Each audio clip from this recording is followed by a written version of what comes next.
Kapatid ni Carla, ano nga ba ang inamin? Nako, ano kaya ito? So, bago natin pagpatuloy ang ating paksa for today's video, kung bago ka pa lang sa aking channel, please subscribe po, like, and pakita rin po natin guys ang notification bell o pag-update po tayo tuwing ako may nag-upload patungkol sa Team Kalingap.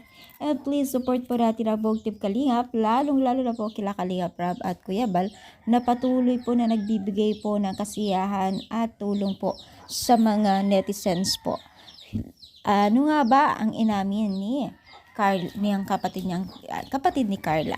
So, napangayan po ng isa sa mga netizens or isa sa mga Team Kalingap ang kanyang kapatid na kung saan po ay talagang tinatanong din po itong kapatid niya kung ano ba talaga ang tunay na kulay ng kanyang ate, kung siya ba talaga ay mabait or ano man, no?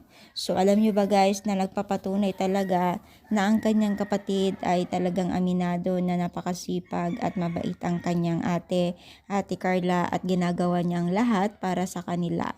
So, marami na pong nagpapatunay kay Carla na simpleng tao lamang siya, mabait at syempre matalino si Carla at maging na rin po ay napakaganda rin po niya.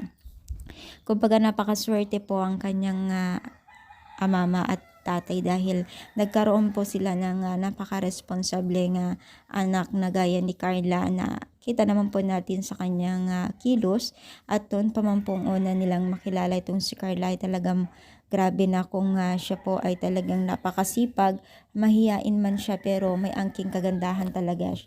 Hindi talaga may pagkakaila itong si Carla na mistisahin talaga siya, no. Napaka-natural niyang tignan at mas maganda pa nga itong si Carla kung siya po ay walang makeup, no. Marami pong nakapansin dyan, ibig sabihin maganda na talaga siya, sobra-sobra na pag minakeupan. Sobrang nakakatuwa lang itong si Carla kasi ang layo na po ng kanilang narating, maging na rin po ang kanyang pamilya, no?